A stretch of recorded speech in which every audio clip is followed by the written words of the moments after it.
静岡ブルーレヴズ船橋のスペシャルマッチ、ご覧のようにスコア62対14でクボタスピアーズ船橋東京ベイの勝利となりました。面白い戦いに行きました。両チームの選手たちに皆一度大きな拍手をお送りください。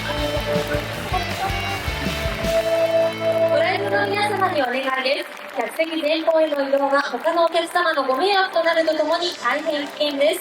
選手への声援や撮影などはご自身のお席にてお願いいたします。